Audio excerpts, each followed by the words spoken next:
So, Matt, before we go on, I usually check out Twitter, see what the peoples are talking about, and it seems like Brexit is back on the feed. Is this a Brexit-fueled sell-off today? Wow, the date for Brexit is so far out, and they're talking about extending again. They have so much work to do.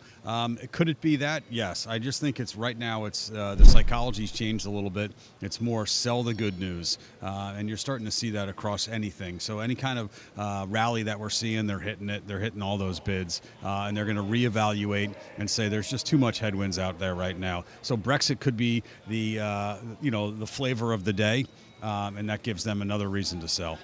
We're all pointing the finger here, trying to figure out what's going on. A lot of big growth names that people have in their portfolios, popular names, are down today. I mean, what are we supposed to do here? Well, I mean, there hasn't been any solace in utilities, which are normally a place to go. You know, we're seeing some of those California utilities really take it on the chin, and they're uninvestable right now. So you're not seeing utilities rally. You're seeing gold fractionally up. So where are you putting your money? Maybe it's going to be in the Treasury market, despite higher, rates as the Fed keeps talking about and confusing us more and more.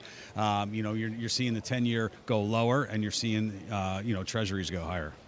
Now, Matt, you have closely watched this one, emerging markets. We've talked about it before. It seems like fund managers are starting to reject tech and go in there. So anything new on emerging markets? Well, you heard from Chairman Powell last night, and he talked about, our economy is the best of all. He's not seeing the growth in some of the other names. I didn't see anything for emerging markets specifically, but there's some definitely outsized possible returns if it does turn around in that market. So, you lock in your gains in technology that you saw, and you roll them into something that may be a little bit more risky, but potential huge reward. You wouldn't.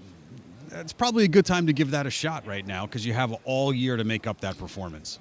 Exactly. We don't want to eat our losses here. Now, next week, I'm not going to see you because we'll be, eating Thanksgiving dinner at the table. So what are your expectations for holiday trade? Well, let's get a little rally here. We're going to start to see all the holiday numbers come out in retail going on to next week. Walmart kicked it off today talking about a stronger holiday sales, which was a positive for the market, but the market's not reacting that way right now.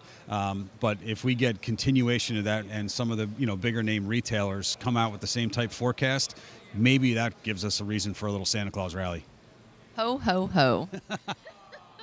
Well, something I noticed with all the big retailers, everyone's offering free 2-day shipping this holiday season. Well, Postal Service will do it for free because they've been losing money for 12 years or whatever they had. So that's a good incentive for the consumer. Anything to throw a little kicker in, is good for the consumer. So again, it's going to take more than that, I think, for holiday sales, but that is a nice added bonus. Well, thank you so much, Matt. Have a wonderful Thanksgiving, and I'll see you in 2 weeks. Absolutely. You too.